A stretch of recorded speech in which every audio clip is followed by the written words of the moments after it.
એવું કીધું કે દીવો કર્યો છે ને એટલે બેટા અજવાળું થશે. બેટા ભાવ છે ને એટલે ભાવ તરી જશે. બેટા તારો વિશ્વાસ છે ને એટલે કોઈ દાડો વારવા નહીં દઉં. પણ તમારું જીવન ક્યાં બગડતું જાય કે તમારું શ્રદ્ધા તમારો વિશ્વાસ કોઈક એક જગ્યાએ નથી. એક જગ્યાએ આ તમે મને મળવા આવ્યા હોય ને મને કંઈક અંતરથી કંઈક કામ સોંપતા હોય કે માં મારું આટલું કામ છે તું કરી દે, અને અઠવાડિયા પછી તમે કોઈક બીજી જગ્યાએ કોઈક બીજી માતાની પાસે માંગણી કરો તો હું કેવી રીતે આવીશ? હા, એટલે મૂળ શું કે માણસ એક જગ્યાનો નથી અને એનું મન એક જગ્યાએ ઊભું રહેતું નથી. કેમ કે એને તો આજે મેં માનતાને બાધા રાખી એટલે મારું 2 દાડામાં તો થઈ જ જવું જોઈએ. માનતાને બાધા રાખવાથી 2 દાડામાં કેમનું થાય? તારો ભાવ તો મારે જોવો પડશે ને. તું કેટલું શું કરીને આવ્યો, શું ગુના કર્યા છે તો જોવા પડશે ને. અને એ કાર્ય પાછું જોવું પડે. એ કાર્ય કર્યા પછી તને દુઃખ આવે ને તોય તું પાછું મારી પાસે આવીશ કે માં મારું સારું તો થઈ ગયું પણ દુઃખ થયું.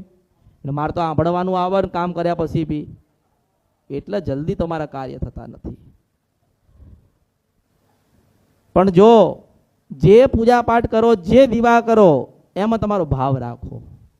તમારો ભાવ એ દીવામાં હશે તો દીવાનો ભગવાન તમારા ઘરે આવશે. અને તમારા ઘરે જે કોઈ તમારી બેન દીકરી જે કોઈ હોય ને એને તમે રાજી રાખો. કારણ કે તમારી અડધી માતા તો તમારી દીકરી તમારી બેન હોય ને એના હૃદયમાં અડધી માતા હમાયેલી. હવે તમારી કુળદેવી હોય અને તમારી બેનનું કે તમે તમારા ઘરમાં તમારા કુવાસીનું અપમાન તમારા હાથથી કે તમારા પરિવાર કે તમારી પેઢી કે તમારા ઘરમાં થાય તો એક માતાને તો કહેતી જશે ને. એ માતાને કે માં મારું આવું ખોટું થયું એટલે માતા દુઃખ હાલે છો. આજે એવાય ઘર પડ્યા છે, એવાય પરિવાર પડ્યા છે જેને પોતાના માતા મળતી નથી. દુઃખના ડુંગર તૂટ્યા છે, જોવડાઈને થાકી ગયા છે, પણ કોઈ ભૂવો, કોઈ માતા, કોઈ મંદિર, કોઈ શાસ્ત્ર, કોઈ બ્રાહ્મણ કે કોઈ પણ હોય ને નથી બતાવી શકતો કે તમે તમારી કુવાસીનું હૃદય દુભાવ્યું છું ને એને દુઃખી છો.